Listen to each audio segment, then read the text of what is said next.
Hey guys, welcome back to the game room. Today we are doing a full in-depth video on my Extreme Home Arcades 4-player Megacade. Now this is going to be a long one, so you might want to kick back, grab a brew, maybe twist something up, get comfortable, enjoy the video, and this kick-ass soundtrack from Black Knight, Sword of Rage.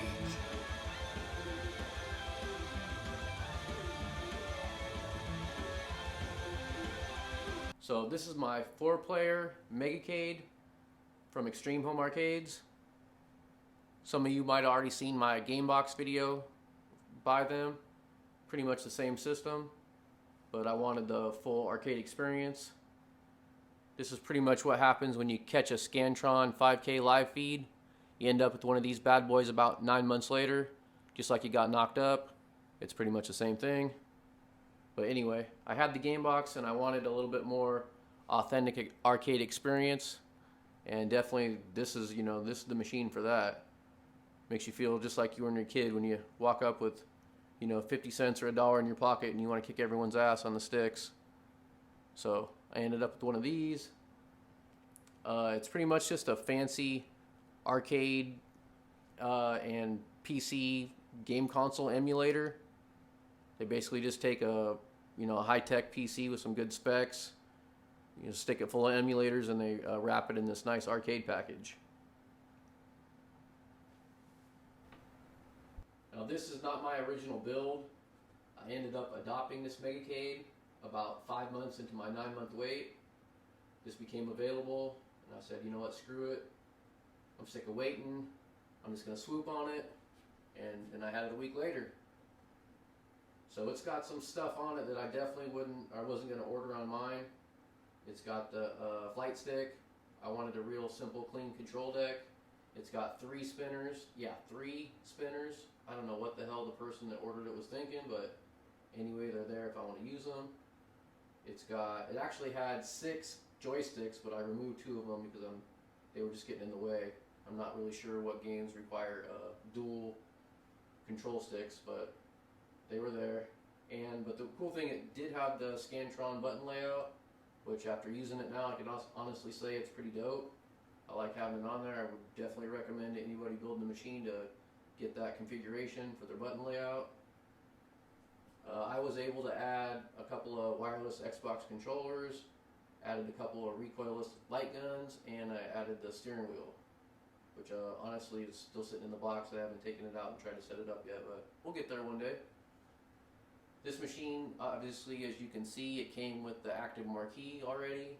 It had the lighted kick plate at the bottom. It had the LED buttons and the RGB trackball. So that's pretty much all the options or upgrades that the machine has on it. Let me show you guys a little close-up of the machine so you can see how fucking lame the art package is. I'm not sure who designed this machine, but I could see why they abandoned it. So, down at the kick plate, you got your Sub-Zero versus Scorpion Mortal Kombat. Looks pretty dope, right? Sorry about the glare on the left side there. And up here on the control deck, you got a football field, a couple of Tron characters, a baseball or a basketball court over here. What the hell? Okay, it doesn't make much sense, but it gets better. And you go to the side art. Mini arcade machines. Okay. Alright, doesn't really fit the theme really.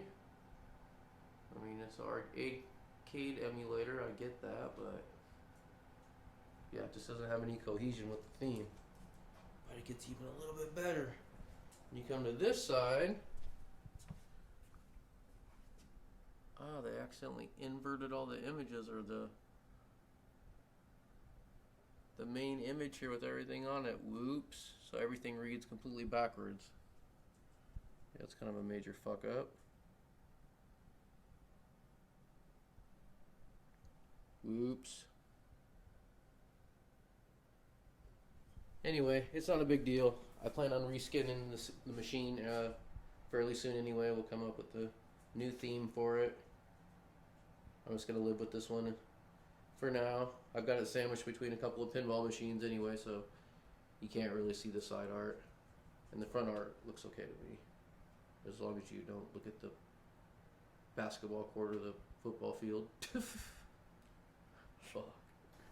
When you take delivery of your Megacade, unless you have double wide doors, you're going to have to take off the control deck to gain access to a standard size door. The machine is just a little bit too wide to fit through a regular door. But thankfully it's not too hard. All you have to do is take out 4 screws and the control deck will lift right out after you unplug 3 cables. So it's really simple, but it is pretty heavy. I'd probably advise to have 2 people helping you do that.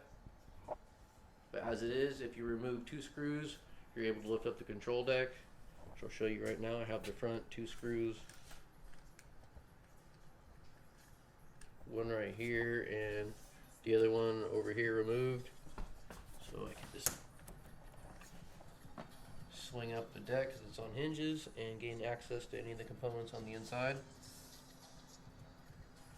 So basically these 3 cables, 1, 2 USB controllers, and this little cable right here is going to have to get disconnected, and then you can take out a few screws, those 1, 2, 3, 4 on each side, and you will be able to move the complete control deck, which is definitely required if you want to make it through a door. So here we have a little look at the inside. Light stick.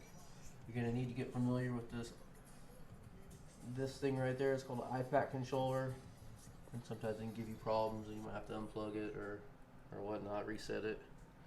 So every once in a while you have to open the sucker up and do a little bit of maintenance. So it's good to familiarize yourself with the inside.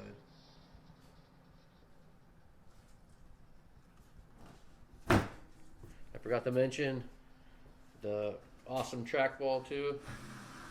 You can see you get great roll. It's perfect for games like Centipede or Golden Tee.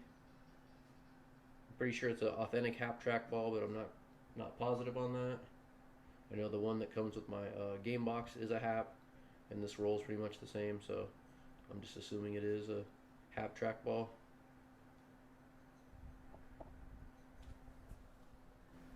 And since we're talking delivery, why don't we do a little flashback right now to how the machine came straight off the truck and how it's packaged and everything. Let's do a little rewind and check that out.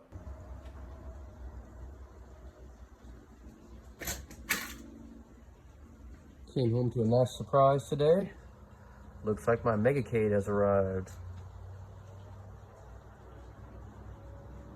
1 week from Wisconsin to California, not too bad.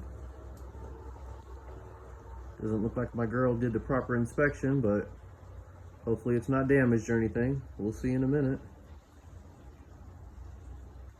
Let's cut this wrapper off and take a look. Look at the new toy.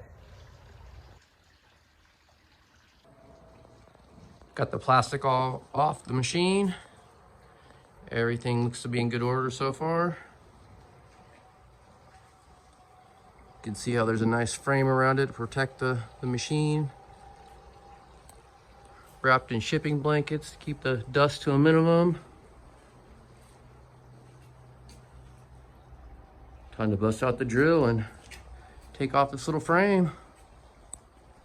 Okay, here's a little breakdown of the control deck. You got your player 1, you got your player 2, player 3, and player 4 over there on the basketball court. You got it's a 4-way controller for all your arcade classic games like Dig Dug, Pac-Man, Frogger, stuff like that. You got your spinner obviously here. Oh, I didn't realize that actually spun the wheel too. Anyway, you got your trackball, which actually acts as a mouse as well when you're on the Windows side. So this is like a left click, right click. So these buttons will also be used to change your view in some of the pinball tables. Down here we have your 8-way controllers and the Scantron button layout. Yeah, there's a lot of options on in the controller. or using the controller, you can hold down start in all arcade classic games, and you can pause by just pressing start and down on the stick. It'll pause the game and unpause the game. You can also bring up a cool little menu system by pressing start and to the right, where you could change your button configuration. You could add scan lines if you wanted to, add cheats if you wanted to. Really kind of tailor your gameplay or game to how you see fit. And you can also reboot the game at any time by pressing start and to the left. You can also add and remove bezels by pressing start and up on the control pad. So some of these, most of the old arcade classic games don't fill out the whole entire monitor.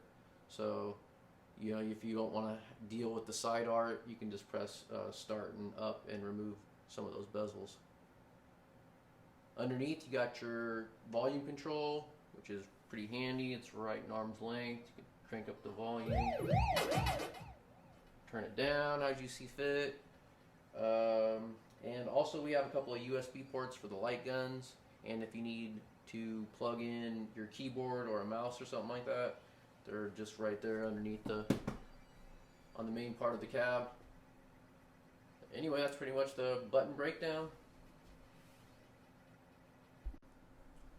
Also, I forgot to add, if you want a more in-depth review and breakdown of the options, the button controls, and the configurations, I suggest that you check out D. Thomas from NC or Scantron 5K. Check out their YouTube videos. They do a way better job than me of breaking everything down. I'm just kind of washing over it right quick because I'm fucking lazy. Anyway, check out their YouTube channels.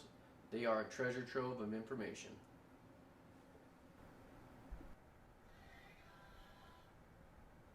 Let's do a little walk up on the machine right quick. I know we covered the art package already and the control deck, but I want to point out a few features.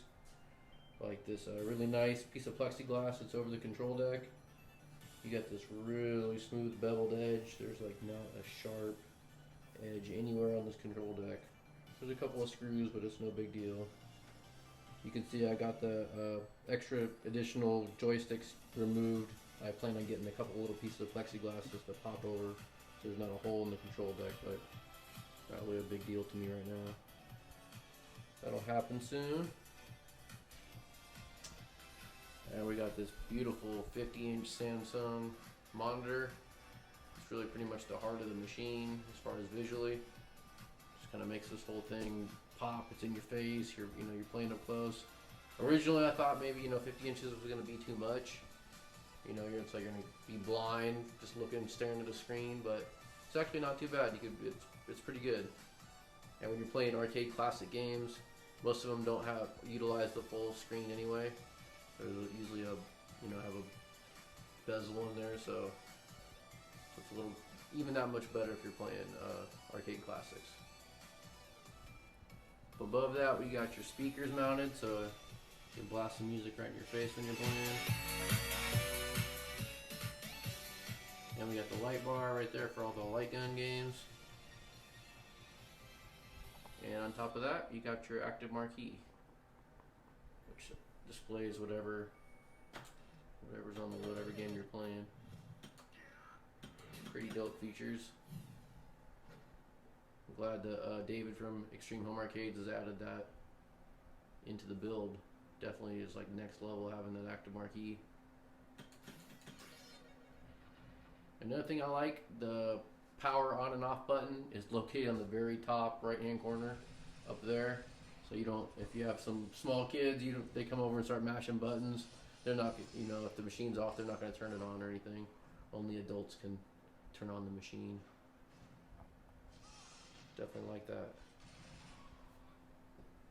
Now I'm going to pull off the back couple panels and we'll check out the guts. Here's a quick little view of the Megacade with the back panels taken off. 2 out of the 3 panels removed. Give you guys a little sneak peek at the inside.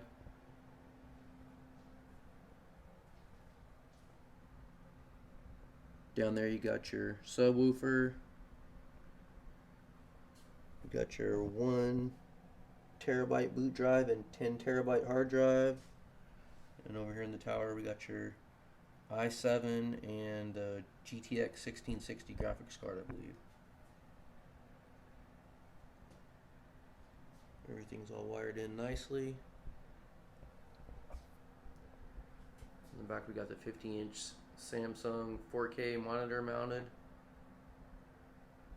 Got your speakers. And up top we have the active marquee. There's not a lot of room in here to be able to access the components. If you're kind of a girthy individual, not a lot of room, as you can see. It'd be nice if they would have had another access panel here on the bottom. And another thing, if you get one of these machines, the first thing you want to do is bust out your shop vac and clean the inside. There's a lot of dust and, you know, a little bit of extra sawdust from the construction that kind of gets in on the corners and stuff. So you want to make sure everything's nice and clean on the inside when you got all these PC components in here. But anyway, there's a look at inside the Megacade. So when you first boot up your machine, it's going to take about a minute to load Windows, and it's going to take you right into the Hyperspin front end, and it's pretty much going to bring you right to the Hyperspin wheel right here at the very top. Arcade Classics is pretty much considered the very top of the wheel, and I consider the system settings and utilities pretty much the bottom of the wheel. So it's a very extensive list of games and folders on the wheel. Some of these are, like this Arcade Classics is a folder with thousands and thousands of arcade games in it. You know, everything from Dig Dug and Frogger all the way up to, you know, games that came out in, 2010 or 2000s-ish. You got your Mortal Kombat, you got your, everything in between in those eras is pretty much in Arcade Classics. And we got some other different folders on here. And a bunch of them are individual games as well, not just folders on here full of games. So like Ice Cold Beer, that's just a game. But a trackball, that's obviously all your trackball games are inside that category.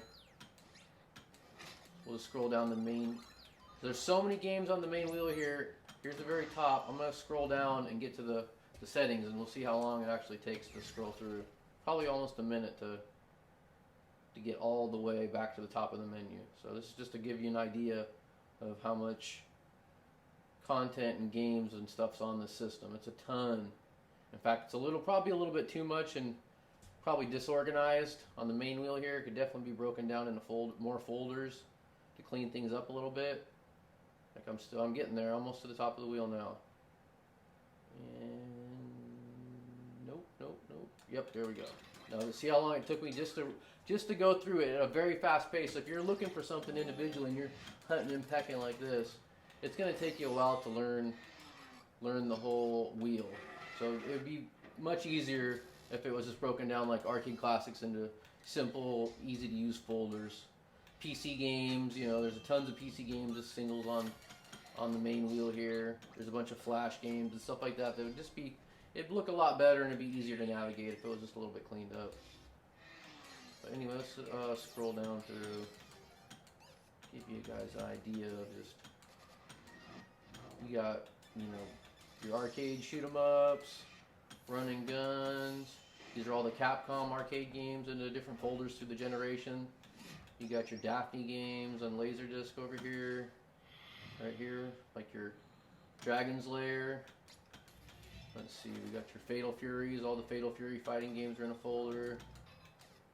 Just shoot 'em up, so they, some of it's easy. I just wish there wasn't so many, on the main wheel. It'd be a lot easier. Because I like having the shoot 'em up category rather than just, looking for a game individually. You're never going to find, or never going to play some of the games that you wouldn't if it wasn't just in a folder with the genre. So it's kind of nice to have that. We got some gun games. So yeah, after you go through and kind of learn the main wheel a little bit, what you probably want to do is go back up to your settings and spend some time learning the settings wheel too. Because probably day one of receiving your machine, you're going to find yourself in here doing some type of adjustment. So this is where pretty much everything you want to do on the front end, on the Hyperspin side, is done in here in the settings menu.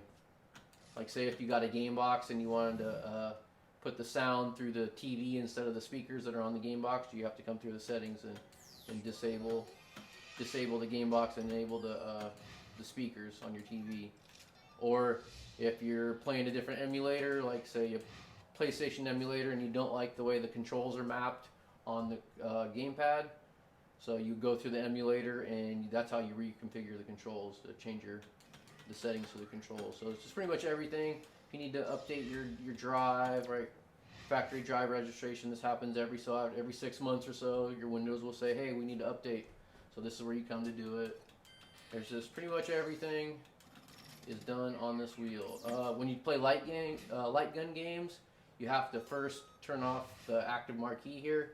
Otherwise, the infrared, it messes with the marquee up here. So you have to go to the settings, shut off the active marquee, and then go to your game, play your game, and then you come back and turn it on right back in through here.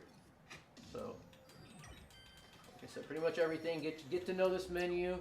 You're going to be in here often, and probably on day one, receiving your machine. So that's what I recommend everybody. Just go through the wheel, go through the settings, just soak it in a little bit before you start getting your game on. Because a lot of people mess their systems up day one because they don't really understand where to go or how things work. So just familiarize yourself with everything. Okay, I'm going to jump into Arcade Classics right quick. Show you guys a few features. So this is all these games are on a sub wheel here, and it's all alphabetically. So if I wanted to find, let's see, I'm close to Street Fighter, so let's just, here we go. Street Fighter. If I wanted to load a game here, I just hit player 1 to start. It should load the game. Depending on what type of game it is, if it's a PC game, it might take a little bit longer, but usually it loads, like here we go, we're already loaded in.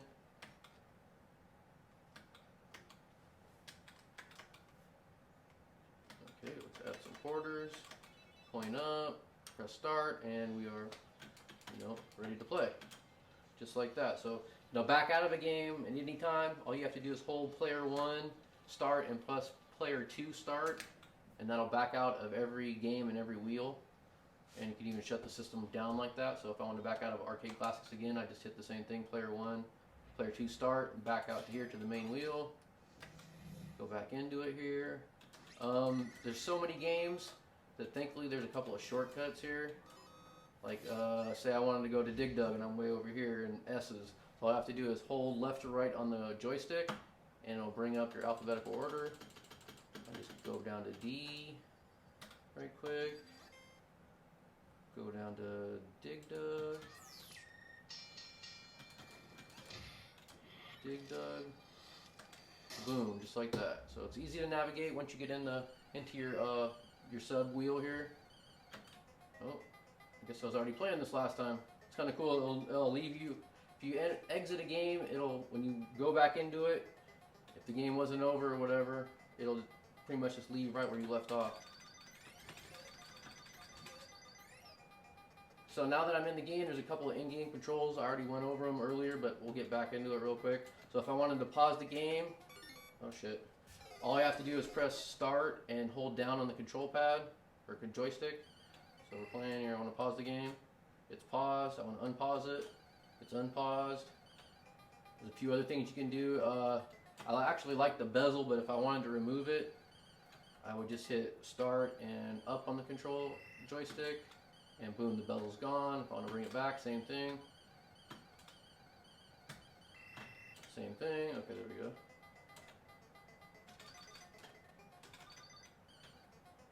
Didn't quite bring it back right, but that's okay. So if I wanted to reboot the game, you get start and you press left on the joystick, and that'll reboot the game. And there's one more nice little feature on all main games, anything in the Arcade Classics folder. If you press start, pause it right quick. If you press start and press right on the joystick, you'll bring up this cool little menu right here. And from this you can do all kinds of cool stuff. You can add scan lines if you want to make it more like an arcade game, or add the the little scan lines through the picture. You could add your cheats. This has, if you want to bring up cheats, infinite lives, stuff like that.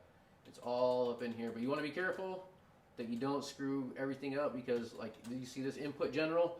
If you go to like, I want to change my controls on this, well, Dig Dug's only has one button, but if you wanted to put it somewhere else and you inputted this general, it's going to put every game in the Arcade Classics. It's going to change that over, so you want to make sure you go to this machine only when you do it an input. Anyway, let's get back out of there. But any game in the main folder, the Arcade Classics, you can bring up this menu and kind of tailor your game how you want to play it. Okay, let's get out of here. Let's just get out of Dig Dug here. Go back to the main wheel.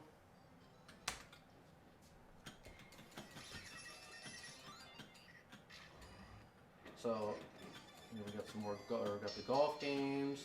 Let's get into some arcade shooters.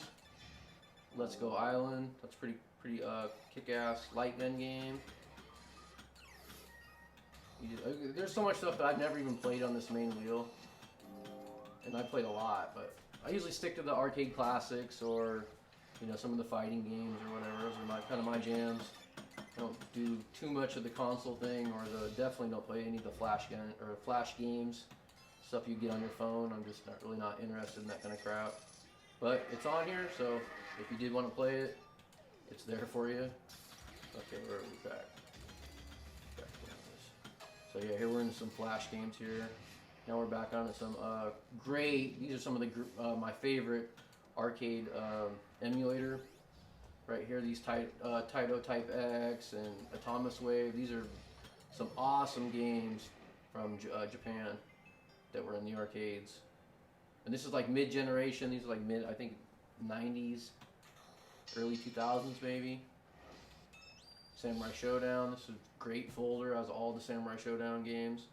One of the best fighting genres in my opinion. The 2D fighters, Street Fighter, Mortal Kombat, and Samurai Showdown were my jams. Let's see, we got Visual Pinball. It's pretty awesome that they got some pinball on here. My dog's over there sleeping, making noises. I was like, what the hell? Anyway, the Visual Pinball. It's only VP, was it 9? VP 9. It should come up over here. Oh, maybe you gotta be inside the folder. So we gotta load in here. So yeah, it's VP 991X. So VPX is way better, so much more realistic. But it's cool that these are all real tables that are emulated. So at least you got, if there's something in here you want to play, it's a real table, you'll have a chance to play it and kind of learn the rules. But the physics and the gameplay itself is pretty spotty. It's not the greatest compared to VPX, which is 10 times more realistic.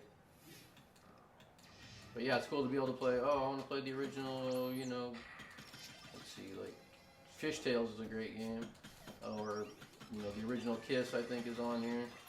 Oh yeah, there we go. So it's got a lot of old school real arcade classic games on here, but some of them will not load. There's a couple of duds in here. Let's see, I know Gilligan's Island is one. This will not load. This will freeze your system if you try to load this game right here. So the unfortunate part about not everything works on here. You'll run into some problems here and there in general with the whole system, not just with the Visual Pinball.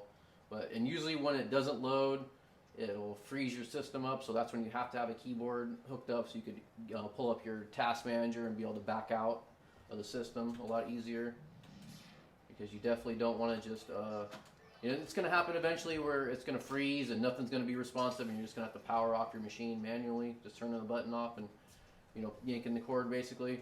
But if you do that too many times, you can definitely corrupt files and cause all kinds of fucking headaches. So whenever possible, get the keyboard, open up your task manager, and manually shut down either the emulator or the whole Hyperspin system, and just restart from scratch, rather than just pulling the cord in the middle of a freeze out. If you can, it's going to happen sometimes where you're going to have to do that, but just if you can, use the task manager to back out.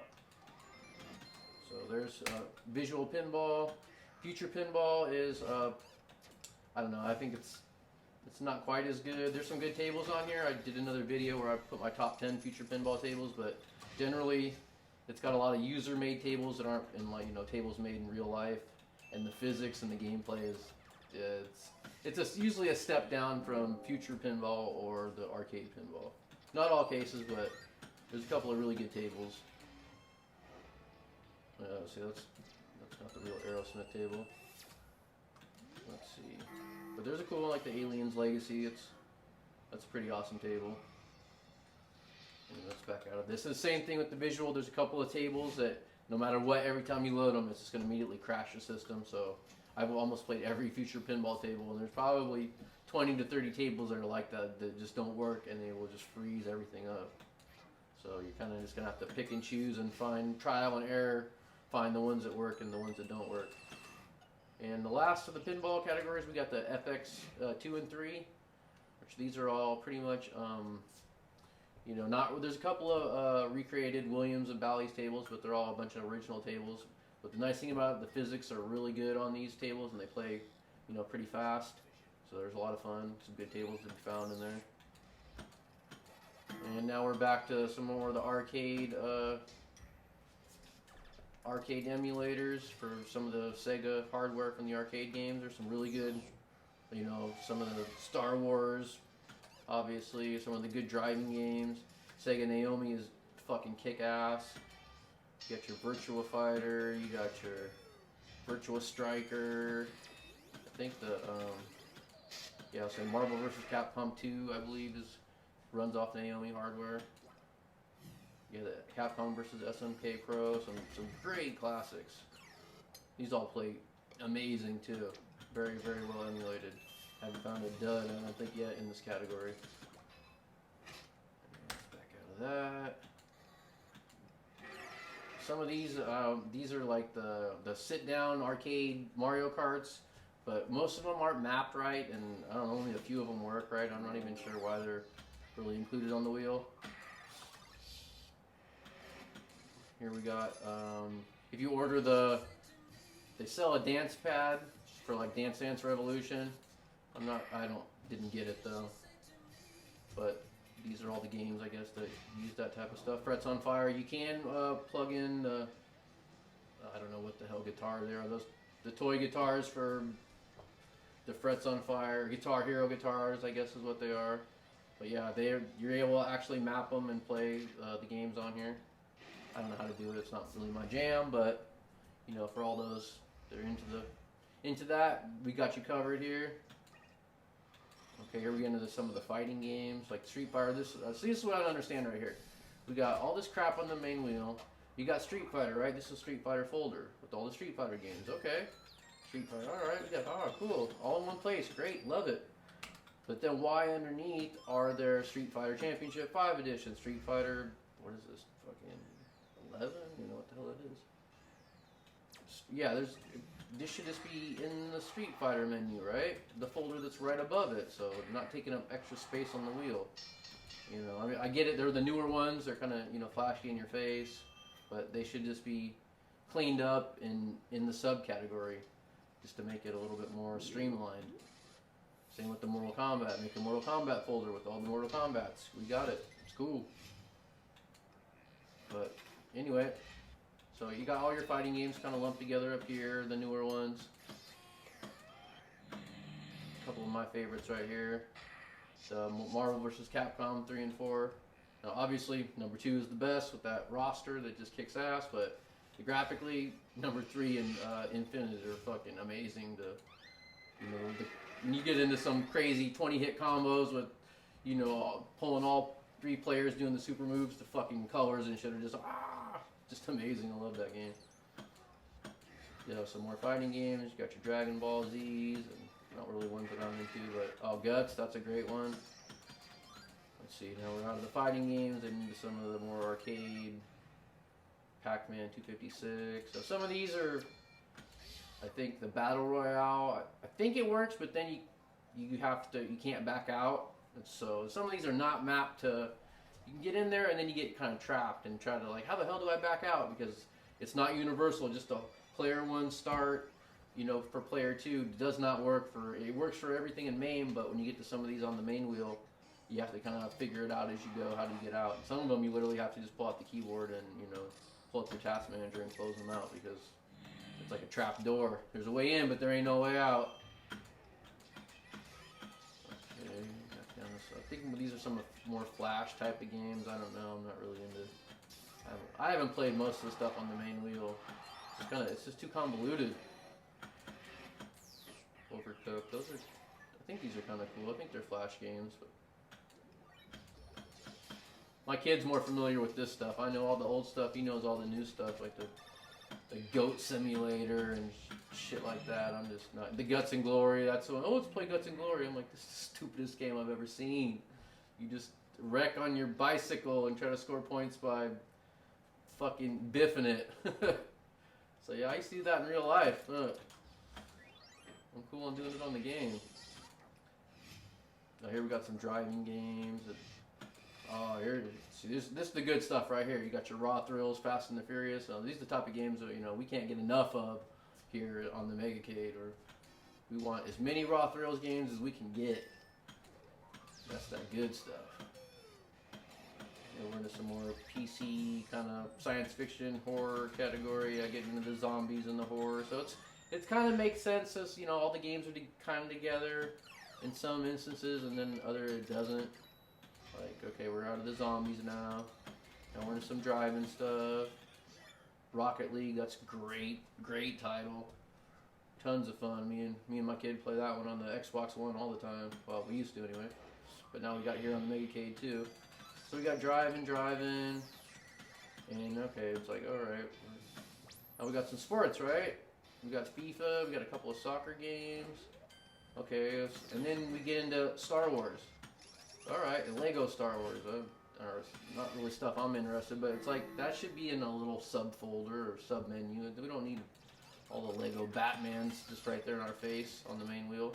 But then we're back into sports again. It's like, wait, wasn't sports up there with the soccer? No, nope.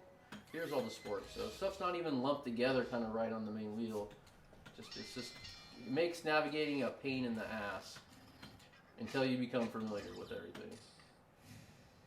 So so it's got some dope sports titles though. You got your Madden 19, your Madden 20. You got your NBA 2K, 2K20, NBA 2K Playground, Grand Theft Auto 5. That's, you know, it's kind of mind-boggling that they're able to get that on here, which is awesome because that's the type of, you know, I love the arcade games, but I love these type of PC games too. So, in my opinion, this is the type of stuff I want to see on my machine. Dong Dong Never Die. That's a great fighting game, classic one. Everyone's got to check that one out at some point or another. Okay, so we're still in kind of some of the PC arcade flash games here. And now we're starting to get to the old school console games and old school PC games. So yeah, we got your Ataris. Some of the stuff I've never even heard of, like GTX 400. I don't remember that. Obviously Atari 2600 and the Jaguar. There's some good classics. Wonder Swan, the Commodores. I'm not sure if some of these Commodores work or not. I've never tried to play, but I had a Commodore way back in the day. That was probably, I think my first system maybe was a Commodore 64 or the Atari 2600. I can't remember. Amiga. Let's get back into something we actually could recognize here. Here we are. TurboGrafx 16. I was the only kid in my school to have a TurboGrafx 16. And that's because I saved all my Christmas money one year, all my birthday money, because my birthday was close to Christmas. So I saved all my money. I fucking mowed lawns in the neighborhood just to get this damn thing. And the games were stupid expensive. I think I only had like 4 games, or maybe 5 games by the time I, moved on to the next system. But man, it was awesome playing Bonk and Splatterhouse and some of these titles. Nobody had these games. I was the only one. But the games were fucking crazy expensive. Crazy. But definitely was a cool system back in the day. And it turns out it wasn't even 16 bits. It was only 12 bits. So I got shafted. I want my money back. I was always capping on them Super Nintendo kids with them 8 bits. Like, oh, you only got an 8-bit system. Ha ha ha, I got the 16, I only had 12.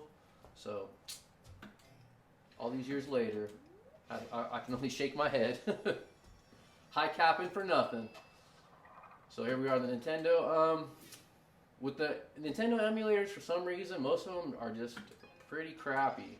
Like the Nintendo 64, definitely the Super Nintendo. I haven't checked out too much of Nintendo, but the sound is usually a little bit off on most of them. Like a little bit scratchy or kind of behind the gameplay, so it makes it hard to play when, you know, I wish they would scrap their Nintendo emulators or reconfigure them or something because they're just not right. But the Sega plays good. Some of the Japanese ones like the Famicom, I think they play decent. But if you can stand, you know, the Japanese, just the language, you don't get your subtitles obviously. So yeah, so there's, you know, Game Boy. It's got everything, every console up to up to PS3, I guess, pretty much. You got your Wii's, your 3DO. 3DOs are pretty badass. I had one of those back in the day too. Some cool games in there. Everything I've tried out in the 3DO works pretty good. So, got your Sega. All the Sega games play great that I've tried so far. Yeah, it pretty much does it for the console. Neo Geo, another great system. It's, you know, some very, very classic games. And then we're down to some PlayStation. Now, yeah, same thing kind of with the Nintendo, some of the PS2. I think they load, but you just have to go through and configure some of the controls because they're not set up. Most of the controls aren't set up for the PS2 emulator, so it kind of sucks. You have to go through and do that out of the box. That's one thing about this system. It is not really a plug-and-play system. You would think for, you know, what you pay for it, or just a lot of misconception that, oh, okay, everything's just, you know, everything works and it's just going to load every time I, you know, enter into a game, and that's just not the case. These are emulators and they can be fickle and tricky, and depending on your configuration of how you spec out your machine, it can affect the different games. Like a good example is I don't have a Wii bar for the Wii U, but a lot of people do. But apparently, if you have your U bar turned on all the time, it can just wreak havoc on everything. Like, oh, it might mess up your light game. It might, you know, mess up this certain game, or for whatever freaking reason. I'm not really sure, but yeah. So there's a lot of little stuff like that. If you have a certain just configuration or certain option on your machine, it might, you know, cause something to not work or cause you to have to reconfigure something. But yeah, they're not, I wouldn't consider them plug and play at all. Like my instance, like my trackball was not mapped to Golden Tee, so first thing out of the box, oh, let's play some Golden Tee. You know, I get the Golden Tee 4, and then I go and I'm like, oh, the trackball is not mapped for Golden Tee. There's no, you know, there's nothing on the trackball. So I had to, you know, pull up some information. Thankfully, when this stuff type of happens, there is Extreme Home Arcades is amazing with their customer service, and there's a Facebook page for Extreme Home Arcade Owners Unite, and pretty much all the owners get together, you know, on the page, and whenever we got a problem or something, an issue with your machine, you could, you know, ask the other owners if they've how to fix it or if they've encountered it before. And there's some really tech savvy guys in there can pretty much fix anything that goes wrong on the machine. You know, they'll be able to help you out. So in my case, I didn't know what to do for the Golden Tee controls, so, you know, brought it up on the Facebook page, and sure enough, somebody already had had the same issue. So someone's like, oh, here's your exact controls. You need to, you know, map this, and that. Boom! I had it done in, you know, 5 minutes or less, and I was on playing Golden Tee. So, and now you can see the trackball is working. So just when you run into a problem, that's the cool thing about the community behind these machines is, man, there's some just really tech savvy guys that are willing to help you out with just about anything. And yeah, another thing, I had my active marquee, it was down for about a couple weeks because I think the kid jumped on with the light gun and didn't close out like he was supposed to in the settings, like I taught him to do, and he jammed up the active marquee was down. So I got a hold of David, and, you know, within a day or whatever, he directed me on where to go to download a new file to overwrite the file, and boom, just like that, it was back up and running. So whenever there's a problem, there's always going to be support for you, whether it's from the company or the Extreme Home Arcades community. And that's one thing I really do love about owning this machine. Because invariably I'm not very tech savvy, and there's gonna, you know, always gonna be issues, and to be able to call upon your fellow brothers or the owner who answers the phone himself half the time, you know, of the company, so you're gonna get your problem solved. Okay, so I think we pretty much wrapped up the main wheel, kind of some of the ins and outs of the system, what to look out for maybe on day one, or you know, some things you just don't get to learn your system. Basically, plain and simple. Get on the Facebook page, you know, identify what the common problems are and how to fix them, like the iPad controller. I think I went over that earlier. That's a common thing to happen when you shut off your machine, or just sometimes it gets confused and it will reset your controls basically to a different, you know, it'll read like mouse 1 or something. It'll just mess up your controls, and what you have to do is unplug that iPad, reset it, and then bam, back to normal. That's a common thing that happens, but if you don't know what to do, all of a sudden your controls are unresponsive and you're like, what the hell's going on? So always just, you know, do a little bit of study, get your homework done before, if you're getting a system or you want to get a system, just do your homework. And that way when one of these issues pops up, you'll already know the fix, or you know, you'll know where to go to get the problem solved. Before we get into the gameplay, there's a couple of folders that I forgot to mention. They're pretty cool.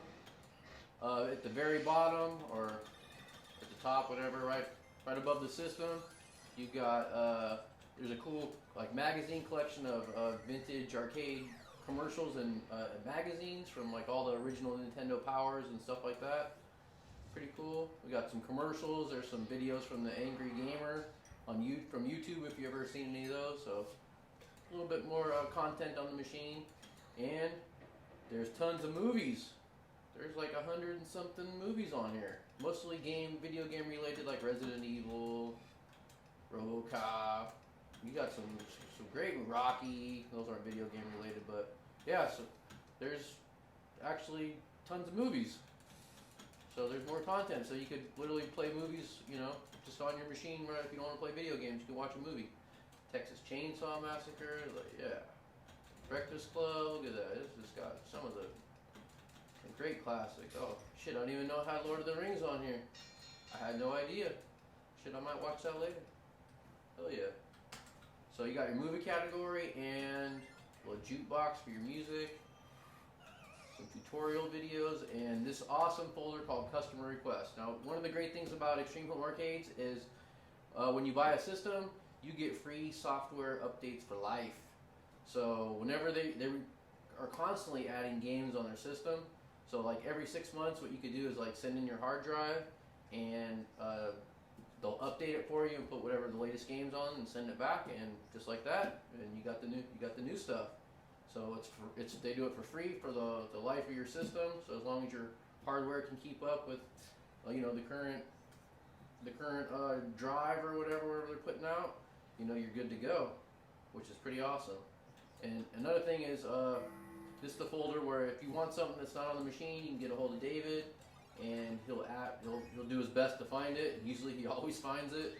So if you got a game you want to play and you recommend it to him, and the next time you update, you come to this folder, and bam, you know, this is where some of the newest titles come out when you get your update. So check here, check this folder. Streets of Rage 4 came out, I think, on the last update. A few other games. I'm gonna probably have them add a couple things the next time. Get my suggestion in. We got Super Bikes on here. A lot of the new Rock Thrill games came right onto this menu right here. So pretty cool. You can request games and you get free updates for life. And the last thing is the search. So if you're looking for something and you can't find it, you can go to here to search for it, and this will bring up every version of the game. Like if it's in the arcade classics or the main category. So if like you search Mortal Kombat 2, you know how many different fucking versions of Mortal Kombat 2 there are? There's probably 50, if not more. So you could, you know, sometimes they change a few, like the rules, or, you know, maybe the damage is on one, or the voiceovers, or whatever the hell they change. You know, it goes to the next version 1.0, version 1.1, 1.2, blah, blah, blah. This has most of them on there. So you can go use the search engine, find the game you're looking for, and then find that